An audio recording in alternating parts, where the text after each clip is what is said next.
नमस्कार, देवभूमि के दंगल में आप सभी का स्वागत है। मैं हूं आपके साथ गरिमा वाजपेयी। आज बात करेंगे प्रदेश अध्यक्षों का बदलाव, हरीश नहीं लड़ेंगे चुनाव।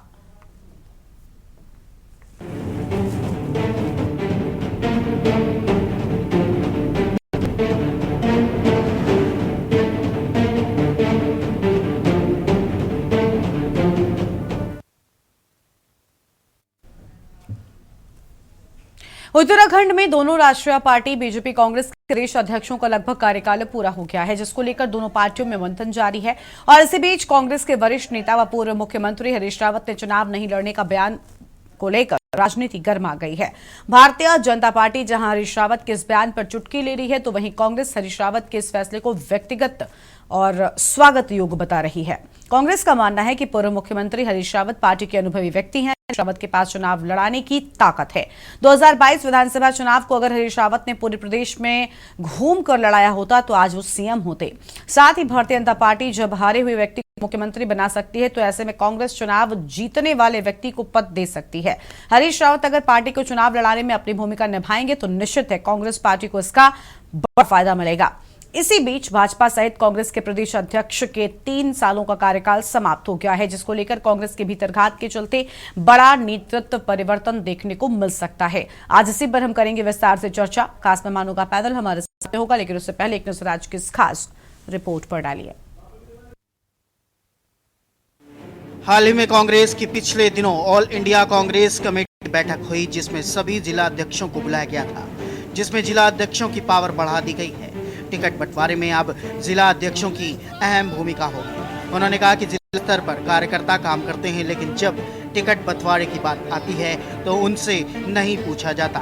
उन्होंने कहा कि अब इस पहल के बाद से कांग्रेस पार्टी को बड़ा फायदा होने वाला है। प्रदेश कांग्रेस का यह भी कहना है कि कांग्रेस लीडर पार्टी हुआ करती थी, लेकिन अब कांग्रेस में काफी परिवर्तन हो रहा है और कांग्रेस अब एक कैडर 20 पार्टी की तरह काम करने जा रही है। उत्तराखंड में कांग्रेस काफी मजबूत हो रही है। कांग्रेस में पहले प्रदेश कांग्रेस कमेटी की बड़ी बैठक होती थी, लेकिन अब छोटे स्तर पर बैठक कर पार्टी को और मजबूत किया जा रहा है। मैंने जब जब चुनाव न लड़ने का फैसला किया विधानसभा का और चुनाव लड़ाया, कांग्रेस सत्ता में आई। 2007 हो, 2007 हो, किसी न किसी तरीके से सत्ता में आने की स्थिति में थे, लेकिन हमारी पार्टी ने कहा कि जनभावना भाजपा के पक्ष में है, हम जोर जोर से सरकार नहीं बनाएंगे। उस समय कांग्रेस का यही सिद्धांत था। आज तो देश में जोड़ तोड़ की नहीं, तोड़ तोड़ करके ही सरकारें बनाई जा रही हैं। ये आज का दस्तूर है। मैंने इसलिए ये फैसला किया है कि 2027 में भाजपा को उखाड़ फेंकने के लिए मैं चुनाव नहीं लड़ूंगा, लोगों को साथ लेकर के चलूंगा, समन्वय पैदा करूंगा और कैंपेन को लीड करने का काम करूंगा। देखिए, दोनों बातें एक तो इंटर रिलेटेड हैं। भाजपा के प्रदेश अध्यक्ष का कार्यकाल समाप्त हुए बहुत समय हो गया है और लगातार ये बात कही जा रही है कि नया प्रदेश अध्यक्ष मिलेगा, लेकिन जो भाजपा अपना राष्ट्रीय अध्यक्ष नहीं चुन पा रही है, जेपी नड्डा को बदलने की बात काफी समय से हम सुन रहे हैं, लेकिन वही निर्णय नहीं ले पा रही है, क्योंकि भाजपा में कोई लोकतंत्र तो है नहीं। कोई भी ऊपर से अध्यक्ष के रूप में बैठा दिया जाएगा। तो ऐसे में महेंद्र भट्ट को बदले जाने की भी खबर हम बहुत समय से सुन रहे हैं। कब नौमन तेल होगा, कब राधा नाचेगी, ये ईश्वर जाने। वहीं अगर आप बात करें माननीय हरीश रावत जी के चुनाव ना लड़ने के फैसले को, तो उनका अपना विवेक है, उनकी अपनी जिंदगी है। उनको किस पड़ाव पर क्या फैसला लेना है, इसके लिए वो पूरी तरह से स्वतंत्र हैं और हम उनके फैसले का स्वागत करते हैं। वहीं बीजेपी के प्रदेश अध्यक्ष का कहना है कि हरीश रावत को चुनाव लड़ने के लिए प्रेरित करें और पार्टी भी उनके टिकट को लेकर संजीदा हो जाए। साथ ही उन्होंने ये भी सलाह दी कि हरीश रावत काफी वरिष्ठ हो चुके हैं, उम्र भी अधिक हो गई है। ऐसे में उन्हें राजनीति से संन्यास की बात करनी चाहिए, न कि चुनाव लड़ने की। रही बात प्रदेश अध्यक्ष की चयन की, तो बीजेपी के प्रदेश प्रभारी दुष्यंत गौतम का कहना है कि सभी प्रक्रिया पाइपलाइन में है। पहलगाम आतंकी हमले और फिर ऑपरेशन सिंदूर की वजह से तमाम चीजें प्रभावित हो गई थी। इसी में भाजपा प्रदेश अध्यक्ष के चयन की प्रक्रिया भी प्रभावित हुई, क्योंकि 30 अप्रैल तक भाजपा प्रदेश अध्यक्ष चयन करने का लक्ष्य रखा गया था। ऐसे में इस लक्ष्य को 1.5 महीने आगे बढ़ा दिया गया है। यानी 15 जून तक प्रदेश अध्यक्ष का चयन किया जा सकता है। वहीं कांग्रेस के प्रदेश अध्यक्ष के बदलाव को लेकर भी सुगबुगाहट तेज हो चली है। देखिए, जिसको चुनाव नहीं लड़ना होता वो आक्रोश में कभी आ नहीं सकता है।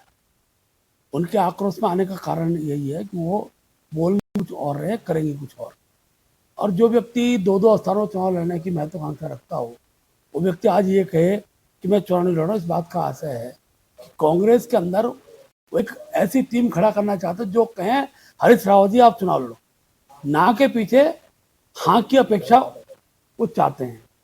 और इसलिए मैंने कहा कि व्यक्ति चुनाव न लड़ना ये शब्द नहीं होता है। मैं राजनीतिक संन्यास ले रहा हूँ इस बात को कहने की स्थिति में जब हरीश रावत जी आएंगे तब जनता को विश्वास होगा कि हरीश रावत जी इस बात को कह रहे हैं, उसको धड़ में उतारते कि नहीं होता।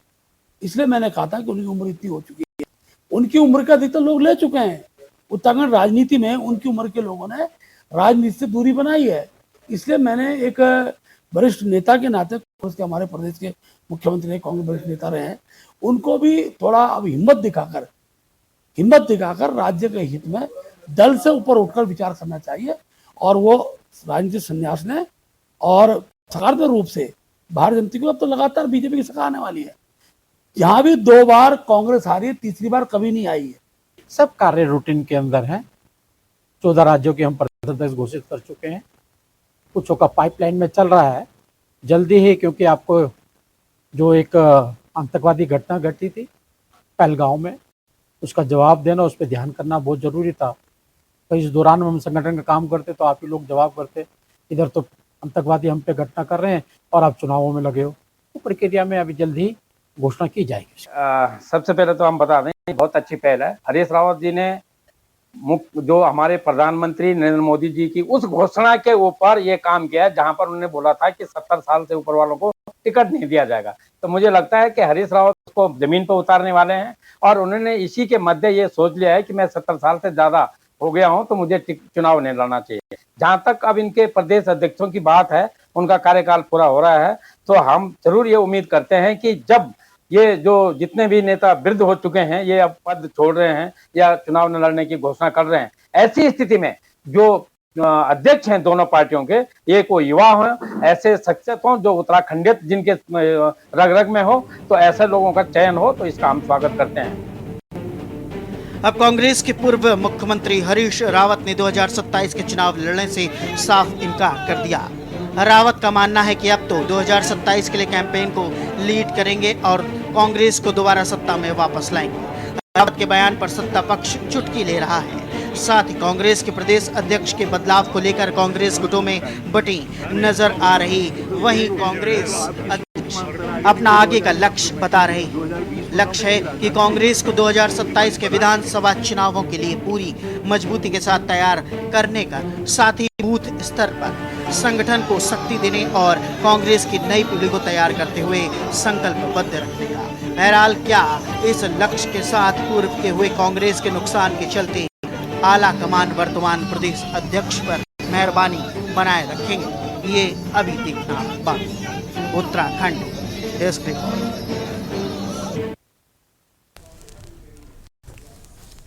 और इसी मुद्दे पर आज हम करेंगे विस्तार से चर्चा। खास मेहमानों का पैनल हमारे साथ में जुड़ चुका है। हमारे साथ में कांग्रेस पार्टी से आशीष सैनी जी प्रदेश प्रवक्ता और यूकेडी से हमारे साथ में टीकम राठौर जी हैं प्रवक्ता।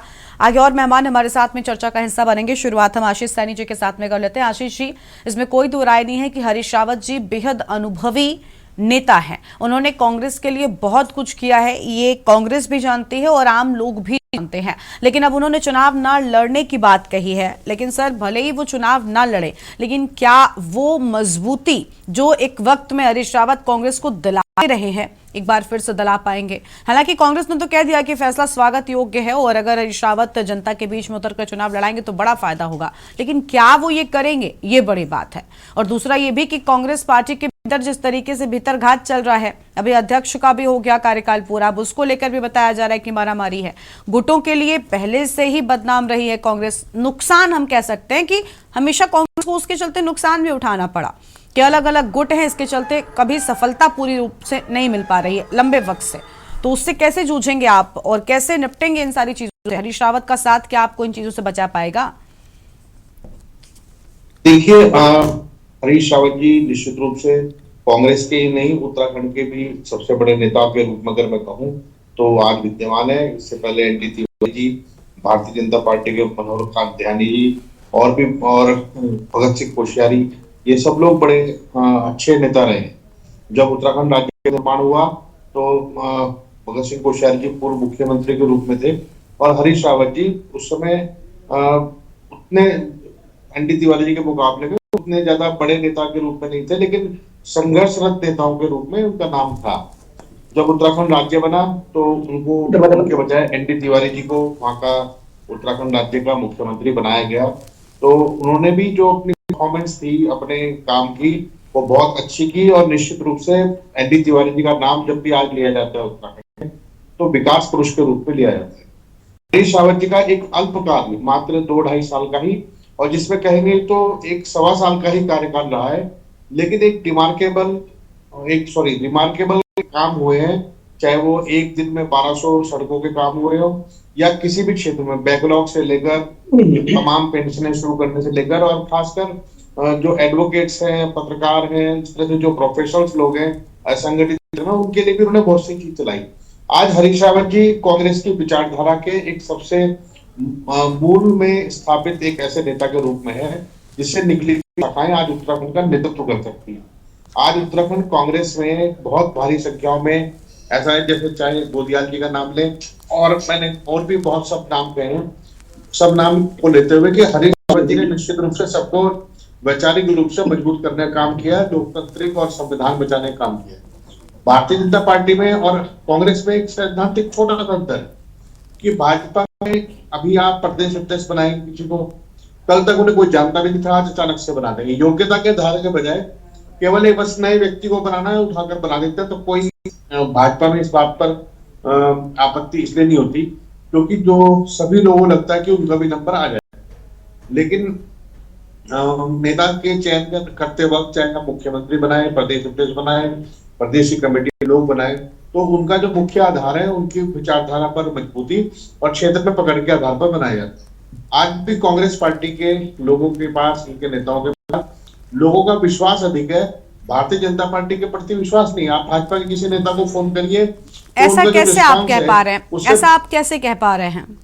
क्योंकि देखिए अगर आप वोट के लिहाज से देखिए तो भी देखिए कहीं ना कहीं वो चीजें निकलकर सामने, विश्वास होता तो वो दिखता, वोट में तब्दील होता जनता का। और दूसरी बात, पार्टी के भीतर के लोगों की अगर बात करें, मैं सिर्फ अपना सवाल जोड़ रही हूँ, बोल लीजिएगा। अगर पार्टी के भीतर की भी बात करते हैं तो पार्टी के भीतर किस तरीके से बंदर बांट हो रखा है वो हम सबने देखा है। अलग अलग गुट हैं सर, बड़े बड़े नाम जिनके साथ में लोग चले हुए हैं, लोग अपने अपने परिवारों के लिए ही लड़ रहे हैं। जो परिवारवाद का आरोप बीजेपी लगाती है वो कहीं कहीं सच साबित हो जाता है। नुकसान कुल मिलाकर नेता को नहीं दल को होता है।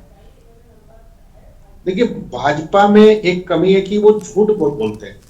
जब हम परिवारवाद की बात करते हैं तो हरीश रावत जी का परिवारवाद भी वही परिवारवाद है जो विजय बहुगुणा का परिवार का था, तो उसमें तो परिवारवाद नजर नहीं आया। हमारे जो वर्तमान में हमारे नेता प्रतिपक्ष हैं, जब भारतीय जनता पार्टी में गए तो उनके बेटे को भी टिकट दिया, वो हमारे माननीय विधायक बने भारतीय जनता पार्टी से। आज वो लोग कांग्रेस में है, तो क्या पार्टी बदलते ही सवाल बदल जाता है? ये काम केवल बीजेपी में संभव है। लेकिन मैं जो बात कहना चाहता हूँ वो दूसरी बात है। आज भी उत्तराखंड राज्य में यदि एक साधारण व्यक्ति विश्वास करता है कि मैं उसको फोन करूंगा और मेरा काम होगा, तो ये केवल कांग्रेस के लोगों पर विश्वास है या अन्य दलों पर हो सकता है जो और हमारे क्षेत्रीय दल है। लेकिन भारतीय जनता पार्टी के बारे में सबकी राय यही है कि भाजपा के नेता और कार्यकर्ता किसी काम के नहीं है।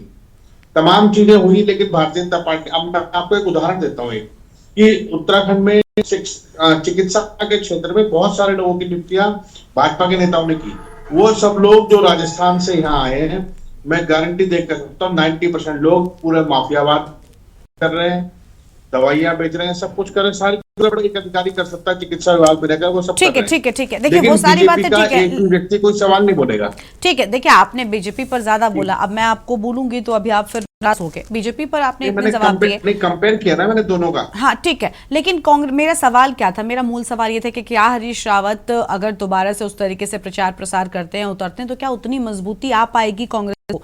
क्या उसका फायदा कांग्रेस को मिल पाएगा? क्योंकि लंबे वक्त से वो जिस तरीके से एक्टिव रहे हैं कि बीच बीच में आ जाना मुद्दे पर, या किसी किसी मुद्दे पर निकलकर धरने पर आ जाना, तो वो बहुत गैप हो गया और अब वो मजबूती कांग्रेस को वो दे नहीं पा रहे थे। लेकिन अब उन्होंने ऐलान कर दिया हम चुनाव नहीं लड़ेंगे, यानी वो साफ हो गया कि वो चुनाव नहीं लड़ेंगे। और बीजेपी लगातार पहले से ही वो उनको कटघरे में खड़ा करती रही है, तो उनके आने से कितना फायदा होता अगर वो लड़ाते चुनाव? आप कह रहे हैं कि भाई हरीश रावत में ये ताकत है कि वो नहीं भी लड़े तो वो चुनाव लड़ा सकते, उनमें वो ताकत है, लेकिन क्या वो लड़ाएंगे उस मजबूती से? ये बड़ी बात है ना, क्योंकि वो सवाल बराबर हरीश रावत के पिछले घटनाक्रमों को लेकर खड़ा हो रहा है और ये बीजेपी नहीं खड़ा कर रही, बीजेपी खड़ा भी नहीं कर रही, ये कांग्रेस पार्टी के अंदर से ही निकल के आ रहा है, क्योंकि अलग अलग गुट हैं, उनके अपने अपने लोग हैं, उनके अपने अपने प्रतिनिधि हैं, फिर कांग्रेस में होती है अंतर्कलह और आखिर में पीछे रह जाते हो आप। देखिए मैं ठीक है, मैं इसका जवाब लूंगी आपसे, पहले आपने जवाब दिया नहीं, मैं इसका जवाब लूंगी आपसे दोबारा से। टीकम राठौड़ साहब भी हैं, उनको भी जोड़ लेते हैं चर्चा में। स्वागत सर आपका। टीकम जी, हरीश रावत ने ऐलान कर दिया है, हरीश रावत लंबे वक्त तक कांग्रेस के साथ रहे और मुख्यमंत्री भी रहे प्रदेश में, बड़े काम उन्होंने किए, कांग्रेस के लिए एक मजबूत और अनुभवी चेहरा है, ये बिल्कुल ठीक बात है, आप भी इस बात से सहमत होंगे। लेकिन सर इस बार वो चुनाव नहीं लड़ेंगे, उनकी ओर से ऐलान हो गया है। बीजेपी कह रही है कि कोई मतलब नहीं है, कोई बहुत बड़ा फायदा, वो लड़ रहे थे तब भी नहीं था, अभी भी नहीं होगा। लेकिन कांग्रेस को यह जरूर लग रहा है कि कम से कम वो नहीं लड़ेंगे तो लड़ाएंगे तो भी जीत मिलेगी। लेकिन क्या वो मजबूती है हरीश रावत में? और बड़ी बात यह कि क्या भीतर घात से उबार आएंगे कांग्रेस को हरीश रावत? देखिए गरिमा जी, जिस प्रकार से अभी आशीष भाई ने कहा, इनकी बातें भी अपनी जगह थोड़ी ठीक है, लेकिन हम ये कहना चाहते हैं कि आज माननीय हरीश रावत जी ने एक सन्यासी समझ लो कि एक संन्यास ले लिया उन्होंने कि हम अब चुनाव नहीं लड़ेंगे। ये निर्णय उनको बहुत पहले लेने चाहिए थे, और जो इनकी युवा पीढ़ी थी, जो युवा प्रखर नेता थे, इनको कभी इन्होंने मुख्यमंत्री के चेहरे के रूप में ना प्रमोट किया और ना उनको आगे आने दिया। तो ये कहीं ना कहीं इनका जो सत्ता के प्रति अपना मोह था, जिसके कारण आज कांग्रेस गर्त में चली गई। और जिस प्रकार से चुनाव ना लड़ने की जो बात ये कह रहे हैं, ये निर्णय वास्तव में ही पहले के निर्णय होने चाहिए थे इनके, लेकिन ये मोह के कारण इसको नहीं छोड़ पाए। तो आज अब इनको ये लग रहा है कि यदि अब भी हमने दावेदारी पेश कर दी कि मैं मुख्यमंत्री के दावेदारी पे जाना चाहता हूं, तो कहीं ना कहीं जो कांग्रेस है वो बिल्कुल गर्त में चली जाएगी। हाँ, यदि ये बड़ा हृदय दिखा रहे हैं, आज भी बड़ा हृदय दिखा रहे हैं, जो कि पहले एक पिता क्या कर सकता है, एक जिस प्रकार से जो 9 युवा कांग्रेस के अंदर आज बिल्ड हुए हैं, जिस प्रकार से कांग्रेस के अंदर नई नेतागिरी के रूप में नए नेता, नए चेहरे इसमें है, अभी ऐसा नहीं है कि चेहरे नहीं है, लेकिन इन्होंने कभी मुख्यमंत्री के रूप में ना तो इन्होंने प्रमोट किया और ना उस दायित्व तक पहुंचाने की काम किया इन्होंने। यदि वो आज ऐसा चेहरा होता तो निश्चित रूप से कांग्रेस उभर कर आती। और अब जो की जो जिस प्रकार की रणनीतियां है, जब विपक्षी धुरंधर हो उस समय ऐसे चेहरों को बिल्कुल टक्कर का बनाना चाहिए। यदि पुष्कर सिंह धामी जी एक युवा नेतृत्व था, तो कांग्रेस को भी चाहिए था कि उनके टक्कर का युवा नेतृत्व उनको उनके समक्ष खड़ा करना चाहिए था, जो कि इन्होंने कई वर्षों से ये नहीं कर पाए। और आज जिस प्रकार से अब नई रणनीति के तहत आगे बढ़ना चाहते हैं, तो मुझे नहीं लगता कि कांग्रेस पार्टी को उसका लाभ अब मिलेगा, क्योंकि कुछ चेहरे ऐसे थे, ये बड़ी मंथन की चीजें हैं, कुछ चेहरे ऐसे थे जो कैबिनेट में रहे, अच्छे अच्छे दायित्वों पर रहे, लेकिन उनके जो कार्यकाल थे उसमें उन्होंने कोई ऐसा नैरेटिव अपने को सेट नहीं कर पाए कि लोग उनको ये कहते कि ये मुख्यमंत्री का पूरा दावेदार है। ये जो कई भूलें इनके कारण हुई है, ये मोह के कारण हुई है कि यदि अपने घर से कोई मुख्यमंत्री का चेहरा नहीं उभर के आ रहा है, दूसरे को भी मौका नहीं देना है। ये भारतीय जनता पार्टी की मैं इसमें तारीफ करूंगा। ये इनका जो नेतृत्व है पछाड़ देता है और ऐसा चेहरा आगे फेंकता है कि जिसका कहीं किसी ने कल्पना भी नहीं की। ये अध्यक्षों में भी इनका ऐसा लेकिन उस चीज को आशीष जी ने दूसरे नजरिए से पेश किया, और वो कुछ समय उसी चीज को आशीष जी ने दूसरे नजरिए से पेश किया कि इनके यहाँ पर इसीलिए लड़ाई नहीं होती क्योंकि हर व्यक्ति को एक उम्मीद रहती है कि हमारा नंबर कब आ जाए पता नहीं। देखिए गरिमा जी, उम्मीद विश्वास पे टिकती है। जब जिस चेहरे पे विश्वास होता है तो आप उसको मौका नहीं देंगे। हमने इसी परिप्रेक्ष्य में भारतीय जनता पार्टी को भी कहा था कि जो आपके जो मंत्रालय बन रहे हैं, आप ऐसे चेहरों को, ऐसे नए युवाओं को मौका दीजिए, वो चाहे विधायक है या नहीं है। उनको जब ये चेहरे बनेंगे, जब उनके दिखेंगे, जब उनके दायित्वों का निर्वहन लोगों के बीच में दिखेगा, तो वो निश्चित रूप से 5 वर्षों के बाद वो चेहरा बनेंगे और एक बिल्कुल अच्छा परिपक्व राजनीतिक चेहरा बनेगा और उस चेहरे को पार्टी का उसका लाभ मिलता है। तो ये जो कांग्रेस के जो बड़े नेता है, इन्होंने कभी उभरने नहीं दिया। जब कांग्रेस में, मैं तो सभी के साथ हम लोगों ने काम किया है। विजय बहुगुणा का जब पहला उपचुनाव था 2007 के आसपास की मैं बात करता हूं, तब हमने उनका यहाँ पे भी चक्राता में हम लोगों ने उनका नेतृत्व किया, उनके बस्ते लगाने का हम लोगों ने काम किया और अच्छा हमने यहाँ पे उनको रिस्पॉन्स भी दिया। तो हम ये कहना चाहते हैं कि यदि उस समय कोई ऐसा नए चेहरों के रूप में, इनकी लड़ाइयां केवल बुजुर्गों में ही रही कि मुख्यमंत्री युवा कोई आएगा ही नहीं। तो जब आप नए चेहरे को मौका नहीं देंगे, जनता, आप बताइए ना, जनता आज विश्वास चाहती है और वो विश्वास उनका काम कहां से हासिल हो सकता था? उनका विश्वास हासिल हो सकता था जो केंद्रीय नेतृत्व के साथ उनको कैबिनेट मंत्रालय मिले थे। तो कैबिनेट मंत्रालय में भी वो ऐसा अपना कोई अच्छा कोई सत्ता का अपना ऐसा कार्यकाल स्थापित नहीं कर पाए वो कैबिनेट मंत्री भी। तो आज मुख्यमंत्री के चेहरे पे मैं ये बिल्कुल बात बता रहा हूँ, कोई जनता उस पर भरोसा नहीं करेगी जब वो अपना कैबिनेट का कार्यकाल ही बड़े अच्छे तरीके से नहीं चला पाए। तो आप बताइए, मुख्यमंत्री का इतना बड़ा दायित्व है तो क्या जनता विश्वास कर पाएगी? यदि एक बार ऐसे चेहरों को मौके मिले होते, कांग्रेस यदि ये रिस्क ले लेती, तो निश्चित रूप से कांग्रेस आज फिर दोबारा 2027 में बड़ी ताकत के साथ उभर के आती। पर मुझे नहीं लगता कि 2027 में वो अब बड़े तरीके से उसमें फाइट दे पाएगी। ठीक है सर, लौटेंगे आपके पास में। जपेंद्र सिंह जी हमारे साथ में हैं, प्रदेश प्रवक्ता भारतीय जनता पार्टी की ओर से। बहुत स्वागत सर आपका। जपेंद्र जी, आप थोड़ा जल्दी से जुड़े।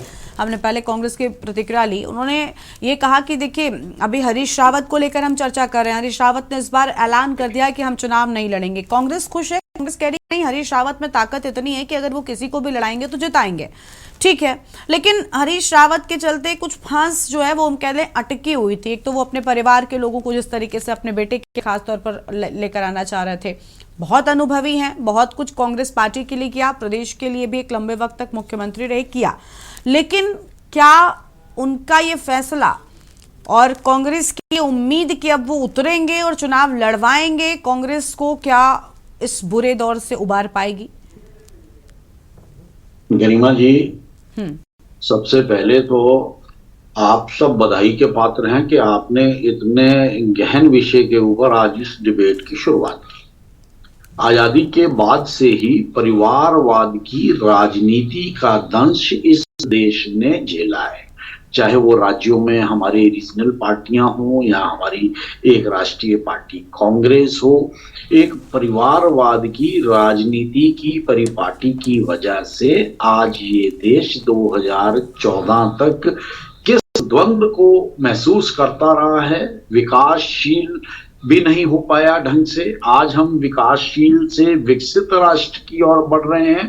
तो ये सिर्फ उत्तराखंड या हरीश रावत जी या कांग्रेस के अन्य नेताओं का मसला नहीं है। आज आप पूरे देश में उठा के देख लीजिए, ना तो कांग्रेस के पास लीडरशिप है, ना कांग्रेस के कार्यकर्ता किसी को अपना लीडर मानने के लिए तैयार हैं, और ना कांग्रेस की लीडरशिप अपनी लीडरशिप में से किसी को अपना लीडर मानने के लिए तैयार है। तो ऐसे में राज्य को लीडरशिप देना, राष्ट्र को लीडरशिप देना तो बहुत दूर की कौड़ी हो जाता है। अभी हम सभी अपने प्रवक्ता साथियों की बातों को सुन रहे थे। वहीं दूसरी ओर ये तय करना कि राजनीति राष्ट्र के हित की है या राजनीति हमारे अपने स्वार्थ की है, राजनीति प्रदेश को आगे ले जाने की है, तो ये सब चीजें बनती हैं विचारधारा से। आज जिस विचारधारा से भारतीय जनता पार्टी की जनसंघ से लेके जनता पार्टी से लेके भारतीय जनता पार्टी तक आते आते जिस विचारधारा राष्ट्रीयता और राष्ट्र को आगे ले जाने की राजनीति की शुरुआत की गई थी, बहुत उसमें लंबा समय लगा, लेकिन आज उस देश ने, आज भारतवर्ष ने उस राजनीति और उस राजनीति करने वाले लोगों को स्वीकारा है। और भारतीय जनता पार्टी के अंदर जो लीडर अच्छा करेगा वो जनता द्वारा स्वीकारा जाएगा, संगठन द्वारा स्वीकारा जाएगा। जो अच्छा नहीं करेगा, मौका सबको मिलता है। और उसमें से जैसे हमारे अभी टिकम सिंह जी ने कहा कि भाई युवाओं को मौका मिलना चाहिए था, इसे मौका दिया, उसे मौका दिया, तो आप अगर भारतीय जनता पार्टी की एक फहरिस्त निकालेंगे तो उसमें 90% नई लीडरशिप सफल हुई है और आज देश में और राज्यों में अपने अपने काम से लोगों को प्रभावित कर रहे हैं, अपने राज्यों को आगे ले जाने का प्रयास कर रहे हैं। जो राष्ट्र हित में, जो केंद्रीय राजनीति में है, वो राष्ट्र को आगे ले जाने का प्रयास कर रहे हैं। तो ये विचारधारा की लड़ाई है और आजादी के 76-77 वर्षों के बाद इस देश ने विचारधारा की राजनीति को सम्मान दिया है। हरीश रावत को लेकर बोले, मैं सहमत हूँ आपकी सारी बातों से, ठीक है, लेकिन हरीश रावत पर हम चर्चा कर रहे हैं, उनके जो बयान को लेकर। हाँ, अभी भी हमें सिर्फ हरीश रावत जी के ऊपर ही बोलना पड़ेगा। भाई हरीश रावत जी, क्या सिर्फ हरीश रावत जी अपने घर के लिए राजनीति करेंगे, अपने या कांग्रेस के अन्य नेता अपने स्वार्थ के ऊपर राजनीति करेंगे? हाँ। तो इतना हमने विस्तार से आपको बता दिया, तो हमें नहीं लगता कि हमें केवल और केवल हरीश रावत जी के ऊपर बोलना चाहिए। ठीक है, कुलदीप राणा जी हमारे साथ में हैं, वरिष्ठ पत्रकार हैं, बहुत स्वागत सर आपका। आपके साथ में हम चर्चा को आगे बढ़ाएंगे, उससे पहले एक छोटा सा ब्रेक यहाँ पर लेते हैं, जल्द लौटेंगे।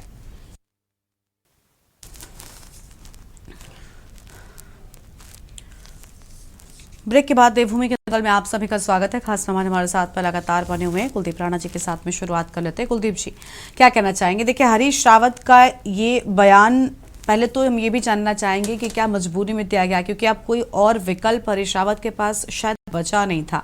लंबे वक्त तक वो इस बात को लेकर लड़ाई कांग्रेस के अंदर ही लड़ लिए, अपने बेटे के लिए जिस तरीके से वो लगातार मांग कर रहे थे, अलग अलग तरह की चीजें सामने आ रही थी। एक तो वो चीजें कि क्या ये बयान उस पर दिया गया, हालांकि कांग्रेस ने सराहा, उन्होंने कहा कि नहीं, हरीश रावत में इतनी ताकत है कि वो चुनाव जिता भी सकते हैं। क्या हरीश रावत अगर पुराने ही तौर तरीके से अगर कांग्रेस के लिए खड़े हो जाए तो क्या नैया उबार पाएंगे?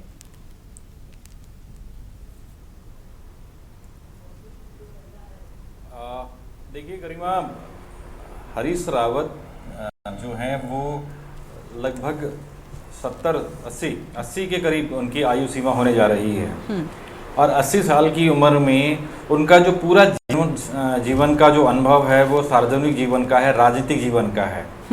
ठीक, तो अगर उन्होंने ये कहा है कि वो चुनाव नहीं लड़ेंगे तो उनके समर्थक भले फुल सो रहे हों, लेकिन इतना जरूर मैं कह सकता हूँ कि कांग्रेस पार्टी के भीतर जो अलग अलग गुट हैं उनकी पेशानी में जरूर बल आ गया होगा कि अगर हरीश रावत चुनाव नहीं लड़ेंगे तो फिर ये क्या करेंगे।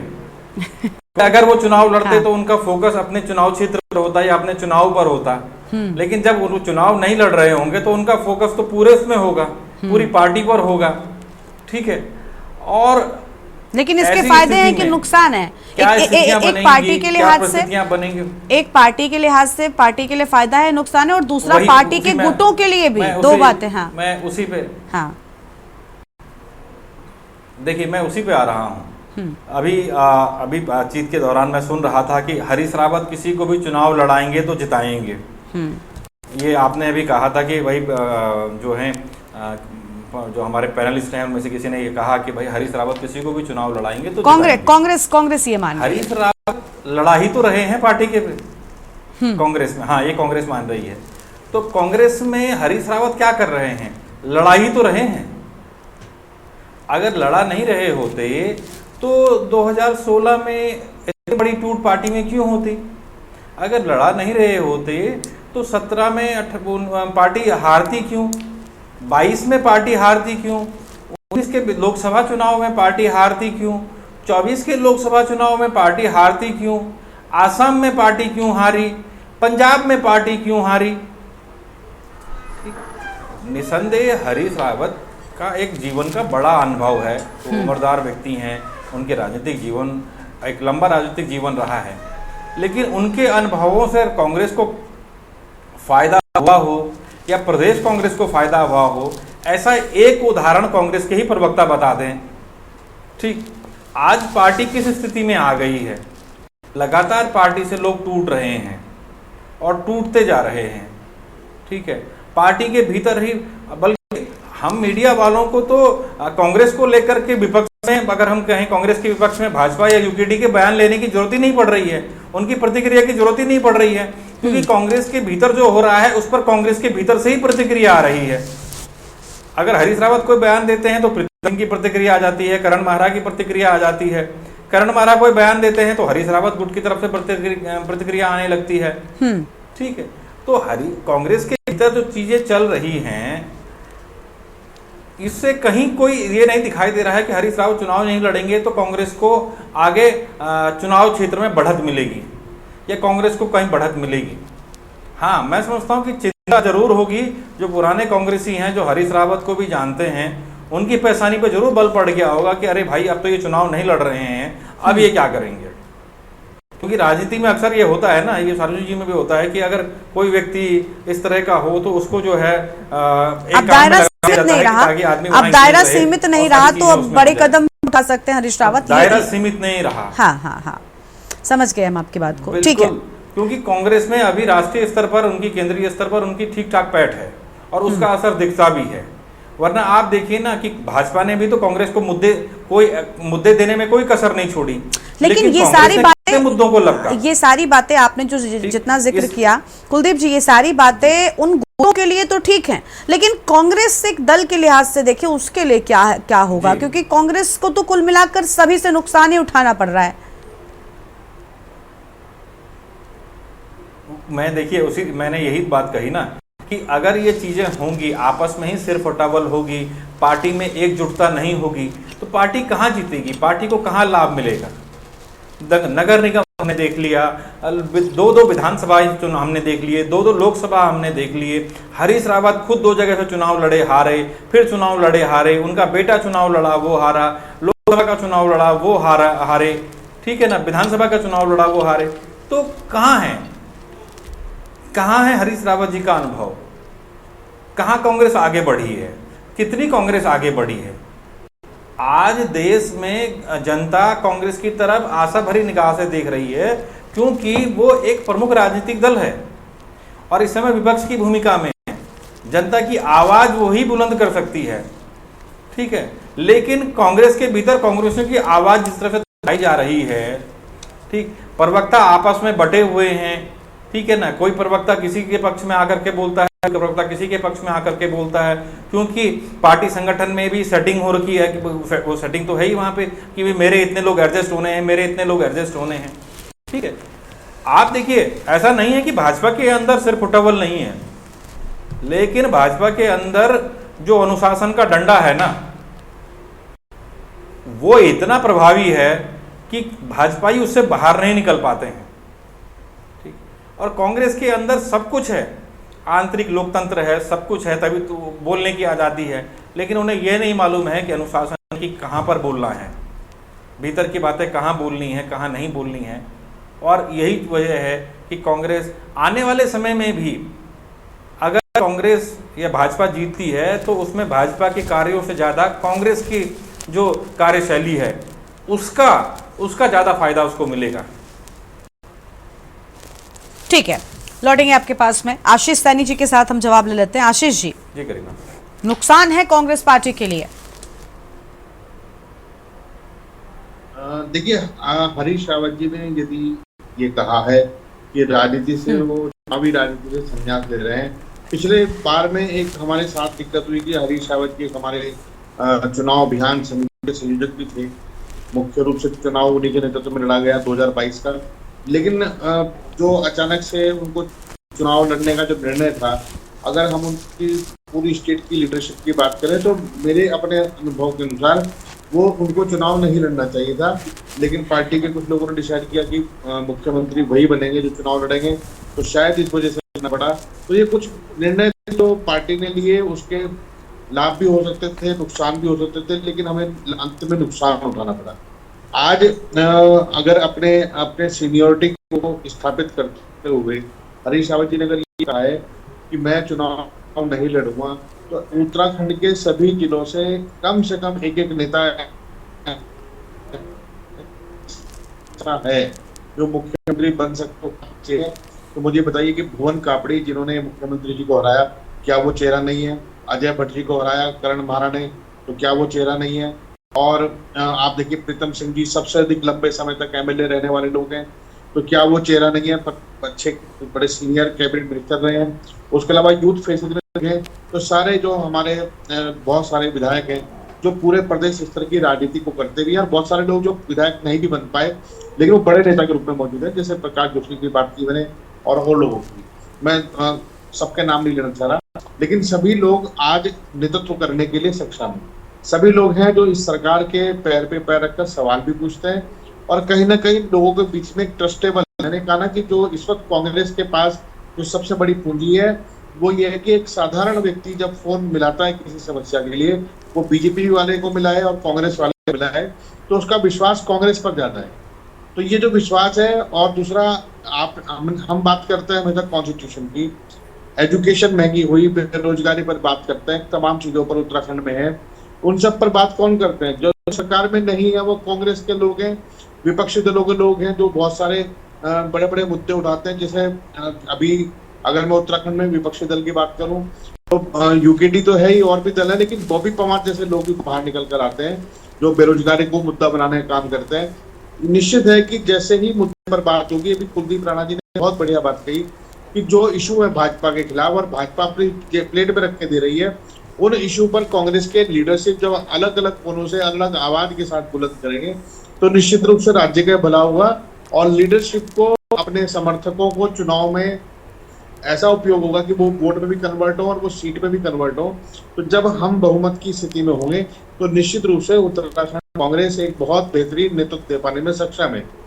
आज के समय में क्या है, अगर हम सरकार की वाली पार्टी की बात करें तो मंत्रिमंडल का गठन नहीं हो पा रहा है। कांग्रेस के समय में भी ये दिक्कत थी कि एक व्यक्ति को मंत्री बनना था और उस व्यक्ति ने कहा यदि मैं मंत्री नहीं बनूंगा तो मैं बीजेपी में जाऊंगा। तो वो व्यक्ति आज भी बीजेपी में, मैं सुबोध उनियाल जी की बात कर रहा हूँ, और आज भी मंत्री बने हुए हैं। मुझे बताइए ना, भाजपा का नेतृत्व दुकान चला गया जो उम्मीद लगाए बैठे थे कि हम भी मंत्री बनेंगे। ये केवल हाथ उठाने के लिए विधायक थोड़ी ना है, किसी मुद्दे पर कोई ऐसा इशू नहीं है उत्तराखंड के हित का उत्तराखंड भाजपा के विधायकों ने सवाल किया हो। कांग्रेस के लोग हर जगह सवाल करते हैं, कांग्रेस के लोग हर परिस्थिति में तैयार है कि हाँ राज्य के हित की बात क्या हो।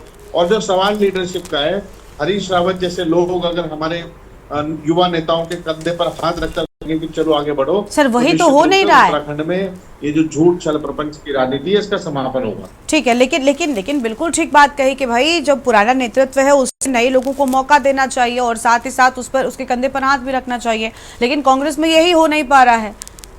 इसी वजह से कांग्रेस को दिक्कतों का सामना करना पड़ रहा है। ठीक है, जपेंद्र कर लेते हैं। जपेंद्र जी, अभी आप नहीं थे तब आशीष जी ने कहा कि भाई हमारी पार्टी में अंतर कलह या गुट इसलिए निकल कर सामने आ जाते हैं, मतलब हम सबके सामने आ जाते हैं क्योंकि हमारी पार्टी में लोग लड़ते हैं, जबकि बीजेपी में लोगों को पता है कि लड़ने से कुछ नहीं होगा, नंबर हमारा भी आ सकता है, किसी को भी उठा के योग्यता नहीं देखते बीजेपी वाले कभी भी कहीं भी, क्योंकि एक वो सेट कर रखा है पैमाना, तो किसी को भी उठा के मुख्यमंत्री बना देते हैं, किसी को भी कोई भी पद दे दिया जाता है। तो लोग इस उम्मीद में रहते हैं कि कभी ना कभी तो हमारा नंबर भी आ जाएगा, इसलिए लड़ते ही नहीं है। यही वजह है कि कोई गुटबाजी नहीं हो रही है। तो इस पर क्या बोलेंगे आप? भारतीय राष्ट्रीय कांग्रेस में शुरू से ही अति महत्वाकांक्षी लोगों का लोकतंत्र है। एक होता है पार्टी का लोकतंत्र, एक होता है राजनीति का लोकतंत्र, और एक लोकतंत्र होता है अति महत्वाकांक्षी लोगों का निजी लोकतंत्र।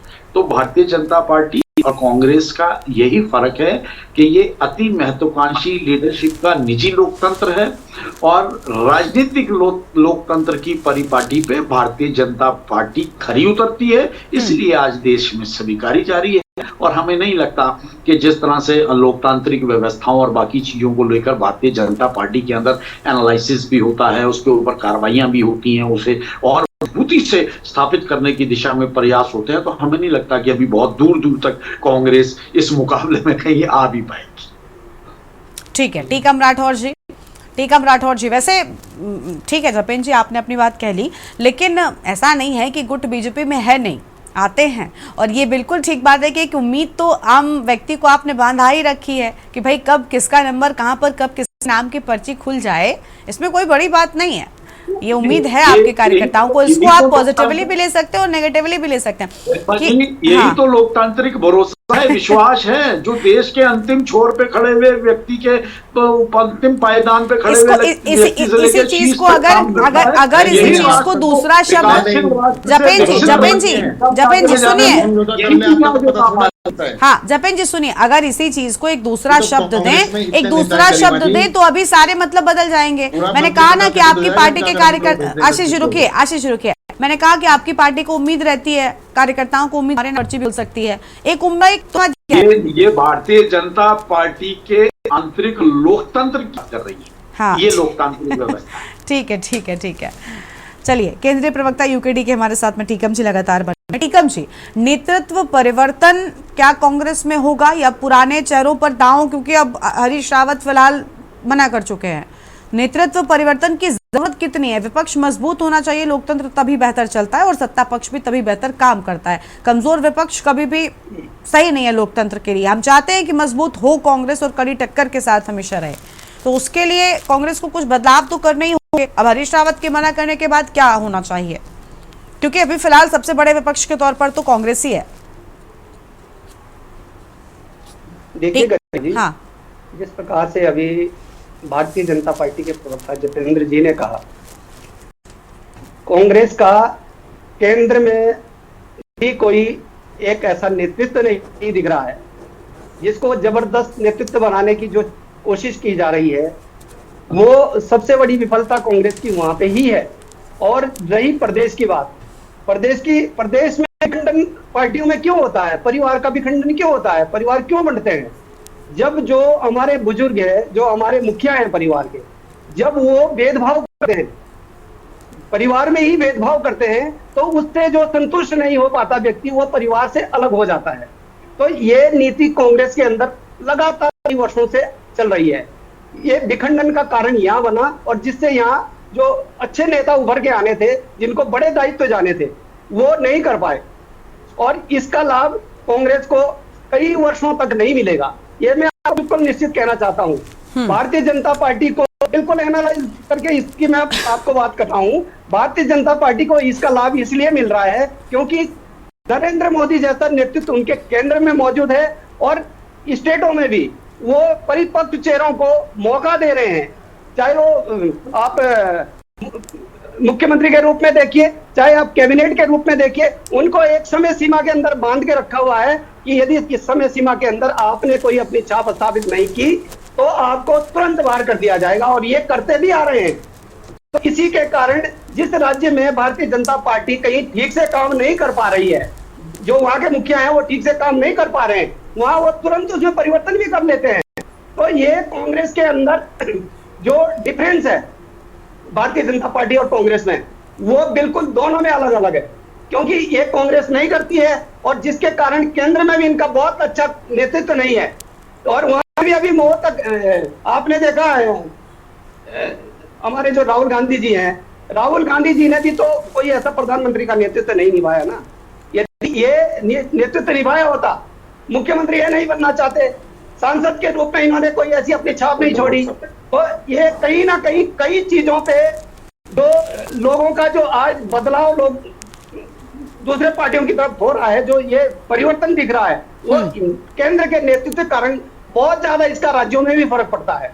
तो ये तमाम जो विषय हैं, और रही हमारे उत्तराखंड की बात, उत्तराखंड में भी यदि जो आज जो कैबिनेट में जो मंत्री रहे कांग्रेस के, जो युवा में, अब तो खुद ही ये कह रहे हैं, जो 4-4 वार्ड के विधायक है, जो 4-4 वार्ड के विधायक है, मैं जरा से 2 सेकंड में खत्म कर रहा हूँ, जो 4-4 वार्ड के विधायक है, वो आज क्या कह रहे हैं कि मैं आगे अब विधानसभा का इलेक्शन नहीं लड़ूंगा, अपने पुत्र को लड़ाएंगे।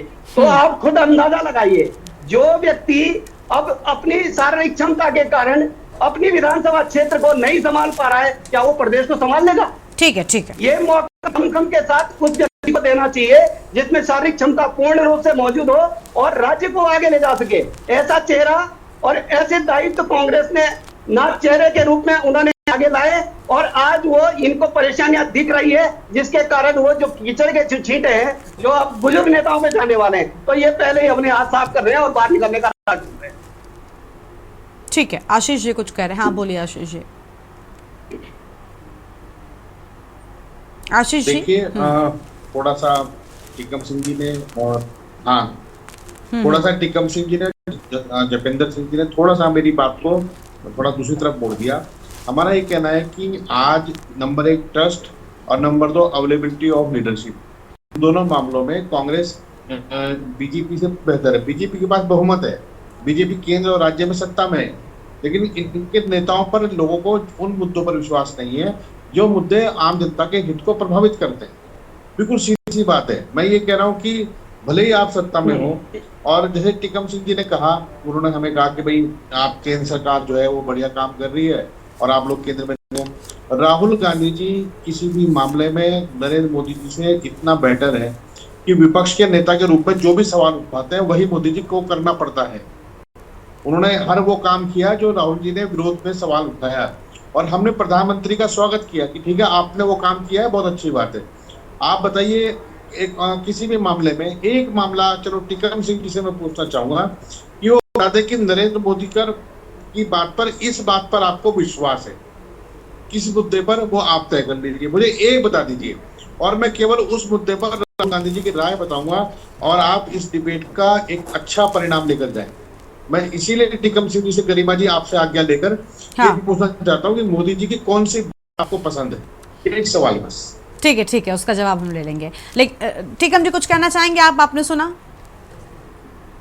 देखिए, आशीष भाई ने कहा कि नरेंद्र मोदी की ऐसी क्या उपलब्धियां हैं कि मतलब जो कांग्रेस में नहीं है, यही कहना चाह रहे ना आप? तो मैं ये कहना चाह रहा हूँ जिस प्रकार से राहुल गांधी जी ने जब लोकसभा के अंदर वो सांसद थे और अपने ही पार्टी के निर्णय पर, देखिए उन्होंने अपने ही पार्टी के निर्णय पर कि हमारी कौन सी नीति है, देखिए आशीष जी यहाँ व्यक्ति की अपनी कोई निजी राय हो सकती है। आशीष जी, किसी भी व्यक्ति की, चाहे वो टीकम जी हो या प्रदेश या बीजेपी से प्रवक्ता हो, कुलदीप जी हो, मैं हूँ, मेरी अपनी एक राय कुछ भी हो सकती है किसी भी व्यक्ति को लेकर, लेकिन उससे फायदा नहीं है। आपको अगर वाकई आकलन करना है, ये आकलन आप एक बड़े स्तर पर करिए, वृहद स्तर पर करिए और खुद समझिए कि आखिर क्या अंतर है कि आज राहुल गांधी को जनता स्वीकारने को नहीं तैयार है। अलग अलग चुनावों में अलग अलग नतीजों में कांग्रेस को नहीं मत मिल रहे हैं। उस लिहाज से आप अगर चिंतन करेंगे तो ये फायदेमंद होगा आपके लिए। यहाँ पर टिकम जी की राय जान लेने से या किसी एक दो व्यक्ति की राय जान लेने से फायदा क्या होगा आपको? मैंने एक जनरल बात कही, मैं ये नहीं कहती कि आप नहीं पूछ सकते। फायदा बता रहा हूँ ना। हाँ। वोट में चुनाव जीतने के लिए छल प्रपंच का इस्तेमाल किया जा रहा है, लेकिन उस जीतने के बाद उस कुर्सी पर बैठकर जो जनता ने आपको ठीक है, आप परफॉर्मेंस के नाम पर टिकम जी एक अकेला, लेकिन सर वो एक बार होते हैं ना, कहते हैं कि मूर्ख एक बार बनता है इंसान, या अगर जनता भी बहकावे में या झांसे में आ जाती है। सुनिए आशीष जी, टिकम जी रुक रुकिए पहले। आशीष जी देखिए, अगर जनता मूर्ख बन रही है, मैं मान लेती हूँ कि जनता एक बार भ्रम में आ गई, किसी दावे के बहकावे में आ गई, जनता ने वोट दे दिया, वो एक बार होगा, 2 बार होगा। अलग अलग चुनावों में कांग्रेस अगर कमजोर हो रही तो उसके पीछे कुछ बड़े कारण हो सकते, उस पर विचार करना ज्यादा जरूरी। जनता की राय आपके लिए सबसे जरूरी है, ना कि मेरी या किसी प्रवक्ता की या किसी भी एक दल की भी अगर मैं कह रही हूं, वो समझना बहुत जरूरी है। ठीक है सर, और मेहमान है उनको भी जोड़ लेते हैं। आशीष जी और मेहमान है प्लीज। ठीक है, हाँ ठीक है। कुलदीप जी कुछ कहना चाहेंगे सर? कुलदीप राणा जी। देखिए, अगर इस डिबेट को हम हरीश रावत तक सीमित, देखिए इस डिबेट को अगर हम हरीश रावत जी तक सीमित रखें हाँ। तो ज्यादा अच्छा होगा, क्योंकि राहुल गांधी जी की एंट्री के बाद ये बहस बहुत बड़ी हो जाएगी। बिल्कुल, फिर वो तमाम बातें निकल करके आएंगी जो फिर कांग्रेस प्रवक्ता के लिए भी यहाँ पर ठीक नहीं होगा, है ना, और इस डिबेट के लिए भी ठीक नहीं होगा। ठीक है ना। राज्य की कांग्रेस पर बात हो रही है और अभी अगर हम उसी पे बात करें तो ज़्यादा अच्छा है। हरीश रावत उन कांग्रेस लीडर्स में हैं जो आज़ादी के बाद से चले आ रहे हैं। उनका एक इसमें कोई दो राय नहीं है कि हरीश रावत जी एक कुशल राजनीतिज्ञ हैं, लेकिन वो कुशल रणनीतिकार नहीं है। वो नहीं दिखाई, उनकी रणनीति कभी चुनाव में नहीं दिखाई दी। उनके भाषण वो उन्होंने जब यहाँ का लोकल उत्पादों को लेकर के जब उन्होंने लोगों जनता से आह्वान किया, लोगों ने उसको सराहा, लोग उसको बहुत स्वीकार भी करते हैं। आज भी आपने देखा होगा कि कभी हरीश रावत जी पहाड़ की खीरा ककड़ी पार्टी कर देते हैं, कभी आड़ू पार्टी करते हैं, कभी पहाड़ के ये हिसोल काफल पार्टी करते हैं और लोग उसको स्वीकारते भी हैं, ठीक है, लोकल उत्पादों को लेकर के। लेकिन यही हरीश रावत जब राजनीतिक मंच पर जाकर के जनता से जनमत के लिए आह्वान करते हैं तो जनता उनको स्वीकार नहीं करती है। और कांग्रेस का जो वोट परसेंटेज है वो इस बात को दर्शा रहा है कि राजनीतिक रूप से हरीश रावत को प्रदेश की जनता स्वीकार नहीं कर रही है, ठीक। लेकिन यह बात आज भी हरीश रावत जी इस बात को समझने को तैयार नहीं है। आज जब इस उम्र में आकर के उनको पार्टी के विभिन्न धड़ों को साथ बैठा करके एक बुजुर्ग की भांति समझा करके कि भाई ठीक है, जो गलतियां हो गई उनको छोड़ो और आगे बढ़ो, मिल करके लड़ो, ठीक है ना, बाद में देख लेंगे चुनाव के बाद क्या होना है, अभी तो साथ लड़ो, ठीक। अगर इस भावना के साथ वो पार्टी को संगठित करने की कोशिश करते तो शायद कांग्रेस पार्टी में रिवाइवल हो सकता था। लेकिन स्थितियां क्या हैं, हमने देखा कि करण महारा को जिस दिन अध्यक्ष बनाया गया और करण महारा जब उनसे मिलने के लिए गए तो उनकी बॉडी लैंग्वेज क्या थी। वो क्या राजनीति में गरिमा बॉडी लैंग्वेज और नैरेटिव एक बड़ी भूमिका निभाते हैं, ठीक। हम लोग जो हम मीडिया के लोग हैं, हम भी इन्हीं चीजों को गौर करते हैं कि कोई नेता अगर किसी अपने साथ के नेता से मिल रहा है तो उसकी बॉडी लैंग्वेज क्या है, उसकी भाषा शैली क्या है, उसके चेहरे के हाव भाव क्या है। यही मनोविज्ञान बताता है कि बाहर क्या चल रहा है और भीतर क्या चल रहा है, ठीक है। तो वो तमाम सारी चीजें हैं। मैंने आपसे पहले भी कहा ना, ऐसा नहीं है कि भाजपा के भीतर सरपुटावल नहीं है। क्यों नहीं है सरपुटावल? इतने सारे मुख्यमंत्रियों की भीड़ वहां इकट्ठी हो रखी है, ठीक है ना। आपने पूर्व मुख्यमंत्री रमेश पोखरियाल निशंक को कहीं का नहीं रखा, वो घर बैठे हुए हैं, ना वो सांसद है, ना विधायक है, ना मंत्री है, ना पार्टी में कोई दायित्व है, कुछ नहीं है उनके पास, ठीक है। तो ये तमाम सारी चीजें हैं, उसके बावजूद भी भाजपा के भीतर एक अनुशासन है, वो दिख रहा है, वो बाहर नहीं है, ठीक, वो बाहर नहीं है, यही वजह है, ठीक। अभी तक मैं देख रहा हूं पिछले 8 साल में, लेकिन वो अनुशासन का पालन कांग्रेस ने कभी नहीं किया। वो अनुशासन का पालन कांग्रेस ने नहीं किया। कोई योजना हो जिसको लेकर के हम कह सके कि हाँ प्रदेश के लिए मील का पत्थर है, बिल्कुल, ठीक है। आज भी अगर पहाड़ में जाते हैं तो हमें नरेंद्र मोदी की केंद्र सरकार की योजनाएं दिखाई दे रही हैं। रेल केंद्र सरकार की योजना है, ऑल वेदर रोड केंद्र सरकार की योजना है, बद्रीनाथ में केंद्र सरकार की योजना, केदारनाथ केंद्र सरकार की योजना, कुमाऊं मंडल को देखें तो कैलाश मानसरोवर केंद्र सरकार की योजना, मंदिरों को जोड़ने वाले कॉरिडोर की योजना केंद्र सरकार की योजनाएं हैं। राज्य सरकार का क्या है?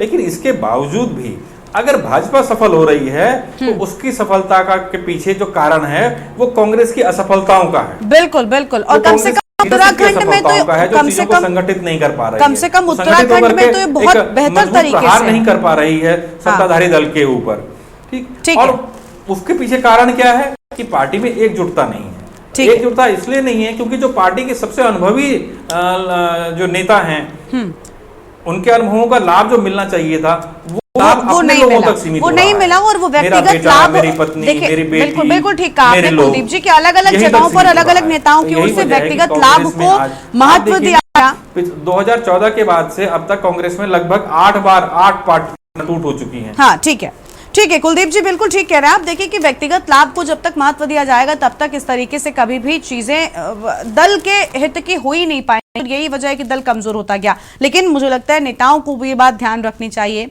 कि दल से ही नेता मजबूत होते हैं और कम से कम सत्ता में आने का तो मौका तभी मिलता है। बहुत शुक्रिया आप सभी मेहमानों का हमारे साथ चर्चा में आने के लिए, बात रखने के लिए। तो देखिए हरीश रावत के ऐलान के बाद से सियासत शुरू हो गई है कि आखिर हरीश रावत इस बार जब राजनीति में चुनाव नहीं लड़ेंगे तो वो क्या करेंगे और क्या वो बाकी के गुटों के लिए मुसीबत खड़ा करेंगे या कांग्रेस को मजबूती दिलाएंगे, देखना बहुत अहम होगा। देवभूमि के दंगल में इतना ही। आप देखते रहिए के न्यूज़ इंडिया। नमस्कार।